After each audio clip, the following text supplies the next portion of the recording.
बुधवार को कथा सुनने और व्रत रखने से बुध दोष दूर होता है और समृद्धि का मार्ग खुलता है। पुराणों में भगवान गणेश जी की भक्ति शनि सहित सारे ग्रह दोष को दूर करने वाली बताई है। इसलिए बुधवार के दिन गणेश भगवान की उपासना करने के अलावा कथा का श्रवण करने से व्यक्ति का सुख सौभाग्य बढ़ता है और उसके जीवन से सभी तरह की रुकावटें दूर होती हैं। और बुधवार की कथा हमें सिखाती है कि ज्ञान और समझ से जीवन में हर समस्या का समाधान संभव है। तो चलिए शुरू करते हैं बुधवार व्रत की कथा। बहुत समय पहले की बात है कि एक साहूकार का नया नया विवाह हुआ था। उसकी पत्नी अपने मायके गई हुई थी। नया नया विवाह था, नई नई उमंग थी। साहूकार का परिवार भी कुछ खास बड़ा नहीं था।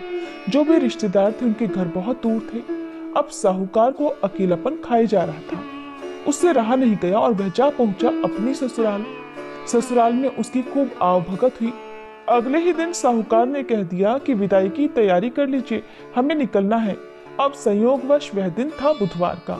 सास ससुर ने अपने दामाद को समझाने का प्रयास किया कि बेटा आज बुधवार का दिन है, इस दिन बेटी की विदाई नहीं करने का रिवाज है।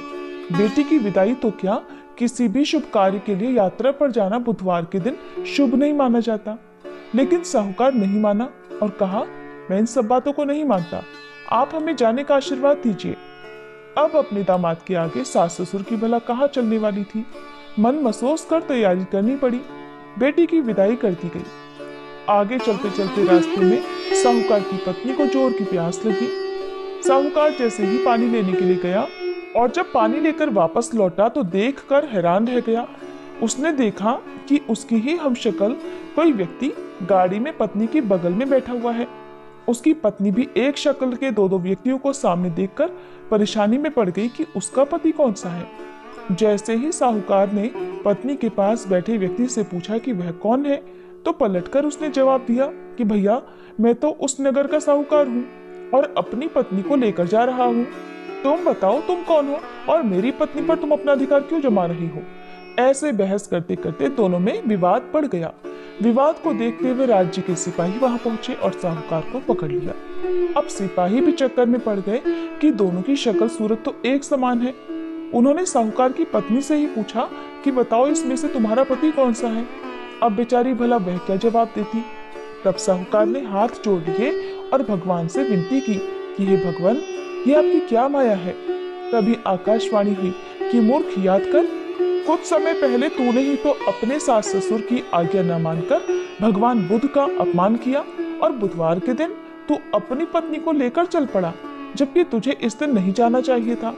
ये स्वयं बुधदेव हैं जो तुम्हें सबक सिखाने के लिए तुम्हारे वेश में हैं। तब साहूकार ने सच्चे मन से क्षमा मांगी और भविष्य में कभी ऐसा न करने का वचन भी दिया और बुधवार को नियम पूर्वक व्रत पालन करने का संकल्प लिया। तब जाकर साहूकार के रूप में प्रकट हुए बुध देवता अंतर्ध्यान हो गए और साहूकार अपनी पत्नी को लेकर घर जा सका। इस घटना के बाद साहूकार और उसकी पत्नी दोनों नियमित रूप से बुधवार का व्रत पालन करने लगे। मान्यता है कि जो भी व्यक्ति इस कथा को कहता या सुनता है, पढ़ता है, उसे बुधवार के दिन यात्रा करने पर भी कोई दोष नहीं लगता और समस्त सुखों की भी प्राप्ति होती है। बुध ग्रह की शांति और सर्व सुख के इच्छुक स्त्री पुरुष बुधवार के दिन इस व्रत को कर सकते हैं। ज्ञान, बुद्धि, कार्य, व्यापार आदि में उन्नति के लिए भी बुधवार का व्रत बहुत ही शुभ और फलदायी माना जाता है। आज के दिन बुध देवता के साथ साथ भगवान गणेश जी की पूजा का भी विधान है। ये थी बुधवार व्रत कथा। अब सुनिए गणेश भगवान की कहानी, क्योंकि गणेश भगवान की कहानी के बिना हर व्रत कथा अधूरी होती है। एक बार गणेश भगवान एक छोटे से बालक का रूप धरकर चिमटी में चावल और चमचे में दूध लेकर धरती लोक पर आए और वहां आने पर वो एक गांव में गए जहां वो हर किसी से कह रहे थे कि कोई मेरी खीर बना दो, कोई मेरी खीर बना दो। एक बूढ़ी माई बैठी हुई थी। उन्होंने कहा, ला मैं बना दूं। अब वह छोटा सा बर्तन चूल्हे पर चढ़ाने लगी। तब गणेश जी ने कहा, दादी माँ, छोटी सी भगोनी मत चढ़ाओ, आपके घर में तो जो सबसे बड़ा वाला बर्तन हो ना, वही चढ़ा दो। बूढ़ी माई ने बालक का मन रखने के लिए वही किया। वो घर के भीतर गई और घर का सबसे बड़ा भगोना लाकर चूल्हे पर चढ़ा दिया। वह देखती रह गई कि उसमें जो थोड़े से चावल उस बड़े बर्तन में उन्होंने डाले थे वो तो पूरा का पूरा भर गया।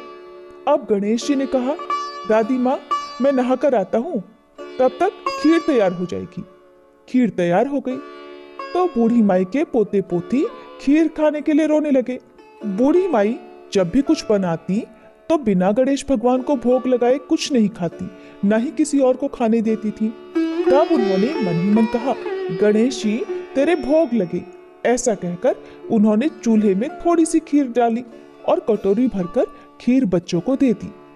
बूढ़ी माई की पड़ोसन ऊपर से देख रही थी तो बूढ़ी माई ने सोचा, ये तो उस बालक से चुगली कर देगी, तो एक कटोरा भरकर उन्होंने उस पड़ोसन को भी पकड़ा दिया। बूढ़ी माई की बहू ने चुपके से एक कटोरा खीर खाया और कटोरा चक्की के नीचे छुपा दिया। अभी भी गणेश जी नहीं आए थे। बूढ़ी माई को भी भूख लग रही थी तो उन्होंने भी एक कटोरा खीर का भरकर किवाड़ के पीछे बैठकर एक बार फिर कहा, गणेश जी आपको भोग लगे। ऐसा कहकर भोजन करना शुरू कर दिया और खीर भी खा ली।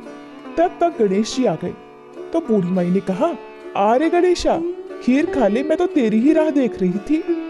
गणेश जी ने कहा, दादी माँ मैंने तो पहले ही खीर खा ली। बूढ़ी माई ने कहा, खीर खा ली? अरे कब खाई? तू तो यहाँ था भी नहीं।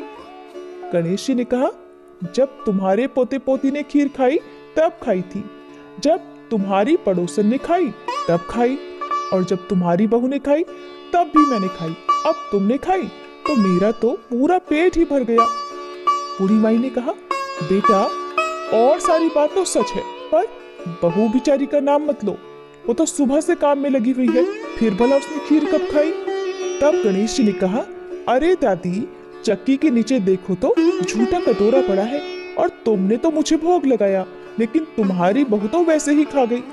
बूढ़ी माई ने कहा, अच्छा बेटा घर की बात है, घर में ही रहने दो। अब बताओ तो जरा ये बची हुई खीर का मैं क्या करूं? तो गणेश जी ने कहा, नगरी जिमा दो पूरी।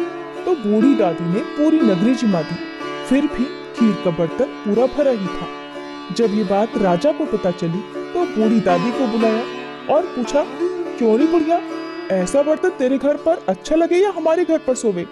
तो बूढ़ी दादी ने कहा, राजा जी आप ले लो। राजा ने खीर का बर्तन महल में मंगवा लिया और लाते ही जब उसमें से खीर मांगी तो खीर की जगह पर कीड़े मकोड़े बिच्छू कंचले हो गए और उसमें से दुर्गंध आने लगी। ये देखकर राजा ने बुढ़िया से कहा, अरे बूढ़ी दादी अपना ये बर्तन वापस ले जाओ, हमने तुम्हारा बर्तन तुम्हें वापस कर दिया। तब बूढ़ी माई ने कहा, महाराज अगर आप देते तो पहले ही कभी देते, ये बर्तन तो मुझे मेरे गणेश जी ने दिया है। ऐसा कहकर बूढ़ी माई ने वो बर्तन वापस ले लिया और उनके हाथों में लेते ही उस बर्तन की दुर्गंध दूर हो गई, सुगंधी आने लगी। घर आकर बूढ़ी दादी ने गणेश जी से कहा, अब बताओ बची हुई खीर का क्या करें? तब गणेश जी ने कहा, करना क्या है बूढ़ी दादी, झोपड़ी के कोने में गड्ढा खोदकर गाड़ दो, उसी जगह सुबह उठकर वापस खोदोगी तो धन के 2 मटके मिलेंगे। ऐसा कहने के बाद गणेश भगवान वहीं अंतर ध्यान हो गए। जाते समय झोपड़ी के लात मारते हुए गए तो झोपड़ी की जगह पर महल हो गया। सुबह बहू ने फावड़ा लेकर पूरे घर को खोद दिया, जो कुछ भी नहीं मिला। तब बहू ने कहा, सासू जी थारो गणेश जी तो झूठो है। सासू ने कहा, बहू मारो गणेश झूठो नहीं है, ला मैं देखूं। ऐसा कहकर वह सुई लेकर खोजने लगी। जब वह सुई से खोद रही थी तो टन टन करते 2 धन के मटके निकल आए। अब की बहुरानी बोली, सासू जी गणेश जी तो साचो ही है। सास ने कहा, अरे बहुरानी गणेश जी तो भावनाओं के भूखे हैं। हे गणेश जी भगवान, जैसा आपने बूढ़ी दादी को दिया वैसा सबको देना। विनायक जी की कहानी कहने वाले, हुंकार भरने वाले और आसपास के सुनने वाले सबको देना। बोलो गणपति महाराज की जय।